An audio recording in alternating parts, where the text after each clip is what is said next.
You are emotionally drained. The daily tantrums are relentless, and you're at your wit's end. What if the key isn't just how long your child sleeps, but a hidden factor you're not even tracking? A groundbreaking 2024 study just uncovered a secret link between sleep and meltdowns, and I'm going to show you the 7 culprits to fix tonight. Let's be honest, you feel like you're failing, but you're not.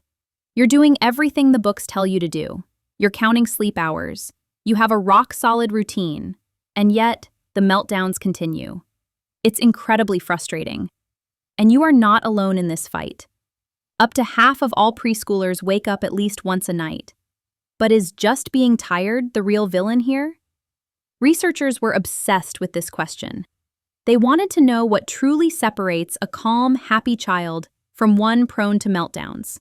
So they dug deeper than anyone had before, and what they found will change how you view bedtime forever. This brings us to a mind-blowing study from 2024, published in Frontiers in Sleep.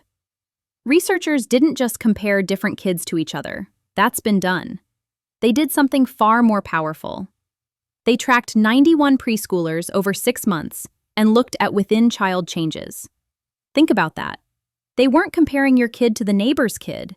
They were comparing your kid on a good sleep night to your kid on a bad sleep night. Using validated scientific tools, they measured each child's sleep quality and their emotional control at the exact same time. They wanted to know, if one dips, does the other dip with it?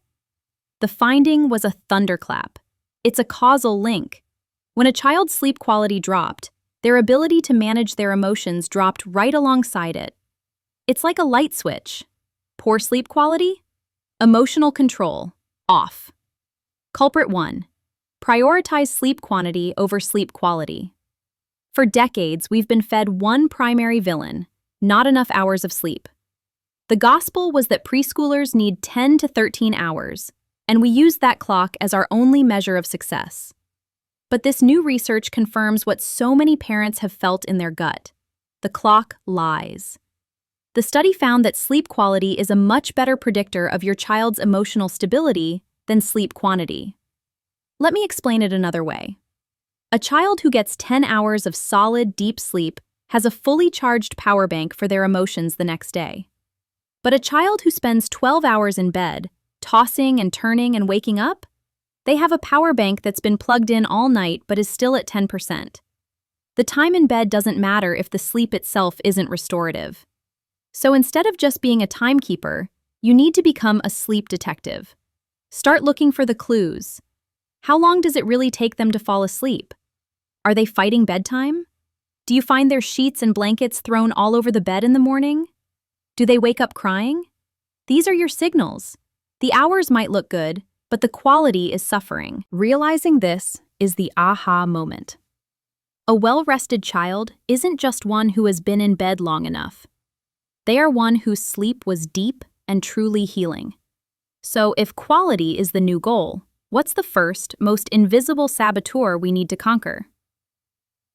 Culprit 2. Household chaos. The research identified a fascinating enemy to your child's emotional regulation: household chaos. This isn't about having a few toys on the floor. It's a persistent feeling of hurriedness, background noise, and a lack of predictable rhythm in the home. It's the TV that's always on. It's the constant rushing from one thing to the next. It's a general sense of disorder. The study found this chaotic atmosphere was directly linked to poorer emotional control in kids, completely separate from any other factor. Here's why. An unpredictable, overstimulating environment puts a child's nervous system on constant high alert. They can't wind down. They can't feel safe enough to fall into that deep, restorative sleep.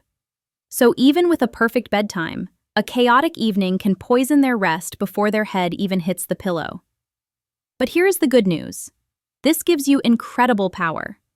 Taking small, intentional steps to create a calmer, more predictable home can, all by itself, improve your child's ability to manage their moods. This doesn't mean your home must be a silent, spotless museum. It's about creating islands of calm, especially before bed. Turn off the background TV. Have a designated spot for things to reduce visual clutter. Protect a simple, consistent evening rhythm. By lowering the chaos in your home, you are calming your child's entire system, making it physically easier for them to get the high-quality sleep they need. You've set the stage perfectly. But what happens when you hear that cry in the middle of the night, even in a calm house? Culprit 3. Not addressing night wakings early. It might feel like you're the only one stumbling through the dark at 2 a.m., but you're not. Up to 50% of preschoolers wake up at least once a night.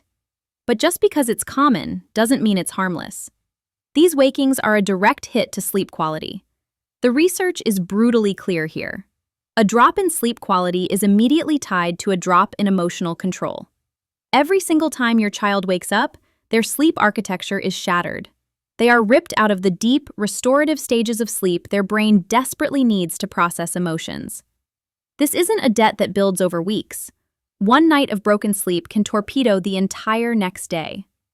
If these wakings become a pattern, they can grow into a much bigger beast. This is why you must see night wakings not as a nuisance to be endured, but as an urgent signal. A flashing red light telling you that your child's emotional toolkit is being depleted for tomorrow. Troubleshoot them like a detective. Are they too hot or cold? Is a noise waking them? By solving the cause of their night waking, you can have an almost immediate impact on their mood the next day. But often, the primary cause of that restless sleep is hiding in plain sight, glowing in our homes. Culprit 4. Not setting clear limits on screen media use. In our world, screens are the new monster under the bed. The study found a direct negative link between total weekly screen time and sleep quality. The science is simple. First, the blue light from TVs, tablets, and phones acts like a shot of espresso for the brain, suppressing the production of melatonin, the hormone that says, "Hey, it's time to sleep." But it's more than that. The fast-paced content leaves their minds buzzing long after the device is off, leading to restless, shallow sleep. Here's the most important connection the study made. Poor sleep is the bridge connecting high screen time to your child's tantrums. You might see the screens and the meltdowns as two separate problems you have to solve. They're not. They are a domino effect. The screens wreck the sleep, and the wrecked sleep wrecks the behavior. This is why setting firm limits on screen time is a non-negotiable strategy for protecting sleep. The most powerful rule you can implement is no screens for at least 1 to 2 hours before bed. Period. Replace that time with reading, quiet music, or simple puzzles. Give their brain a chance to power down. By limiting screens, you aren't just managing behavior. You are defending your child's sleep. And in doing so, you are rebuilding their ability to handle their emotions. But setting these limits requires a certain kind of leadership. Culprit 5. The permissive parenting style. The way we parent sends a constant message to our children, and the research found that this message directly impacts their sleep. The study investigated parenting styles and found a clear villain: permissive parenting. This is a style born from a good place, a desire to avoid conflict, but it's characterized by a lack of consistent rules. When bedtime boundaries are always shifting, a child's world feels unpredictable and anxious, making it almost impossible to relax into sleep. In contrast, the study confirmed that an authoritative parenting style leads to better sleep. And it is critical to know that authoritative is not authoritarian. Authoritarian is rigid, cold, and controlling, because I said so.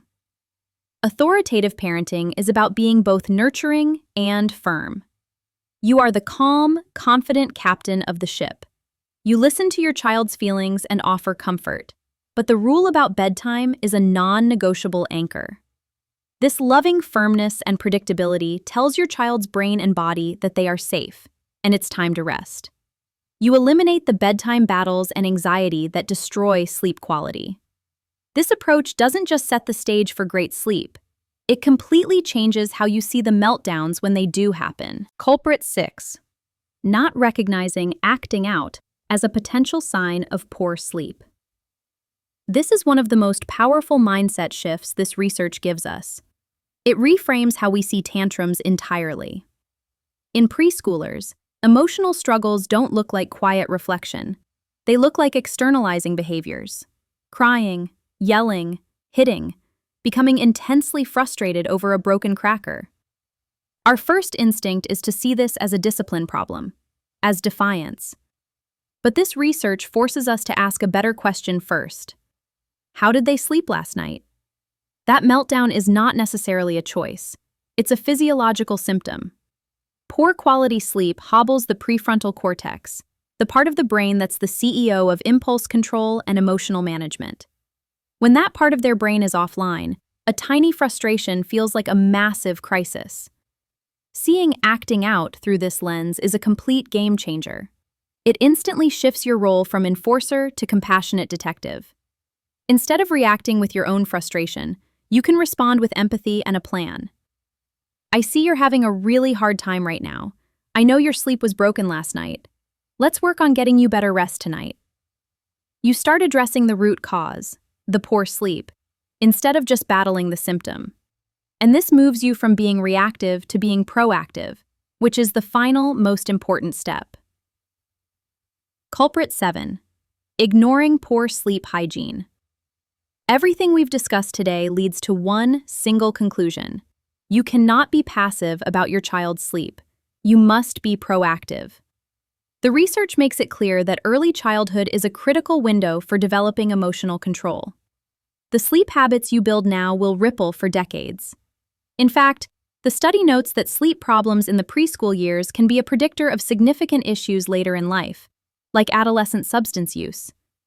This is a sobering thought, but it should also be incredibly motivating. By focusing on sleep hygiene now, you are doing so much more than just stopping today's tantrums. You are literally engaging in preventative care for your child's long-term mental and physical health. It's not a quick fix. It's a foundational strategy for healthy development that includes all the weapons we've discussed: prioritizing quality over quantity, calming the household, solving night wakings, limiting screens, and parenting with loving authority. The effort you put into protecting their sleep today is one of the most profound and lasting gifts you can give them, building the foundation for a calmer, healthier, and more resilient future. By shifting your focus from the clock to the quality of your child's sleep, you gain the power to bring calm back to your home. You're not just stopping tantrums, you're building your child's foundation for lifelong emotional health. If this was helpful, please like and subscribe, and share your single biggest takeaway in the comments below. Here's to peaceful nights and calmer days.